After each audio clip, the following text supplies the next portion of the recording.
Для успешного проведения акции в Приморье издано распоряжение, согласно которому за всеми городскими бюджетными организациями и подвластными структурами закреплены соответствующие участки, на которых необходимо будет провести работы по санитарной очистке и озеленению. А всеобщий городской субботник власти города намерены провести до Светлого Христова воскресения. Немножко пасхальные праздники попадаются ранней весной, и чуть-чуть вы знаете, что и погодные условия, дожди немножко мешают, и чтобы успеть до пасхальных праздников, но вместе с тем поставлена задача максимума, чтобы чуть-чуть успеть, и чтобы навести порядок.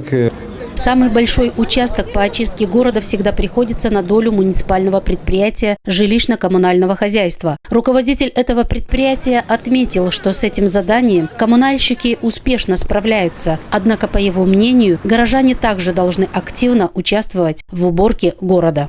А вообще участки мы все будем, как говорится, проверять. Но наш участок с Кукурузного до моста, вот я имею в виду, до Пьеса. Вот мы убираем так. Ну а в основном наша техника, машины и трактора будут убирать весь город. Где как бы по звонку работаем.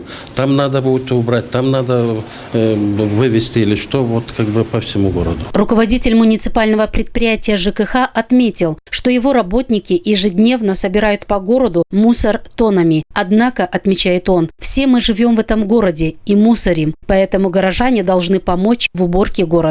Люди тоже нам помогли. Как бы мы живем в одном городе.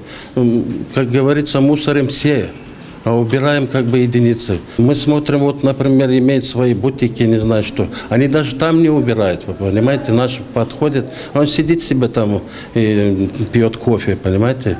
Хоть у себя там, рядом бы хоть вот это все убрали. 2 раза был в Америке, но я такого не видел, понимаете, что. Я когда приехал туда первый раз, я думал, что там вообще в рай попал. И то, что, ну там вот у каждой машины есть вот кулечек там, съел конфетку там, или что, или покурил, все. А у нас через окна, через это все выбрасывается. Да не хватает, что это кульки прямо выбрасывают. В рамках двухмесячника соответствующие работы по санитарной очистке проведутся в пойме реки Ялпуг, на Центральном городском кладбище и мемориале воину-освободителю.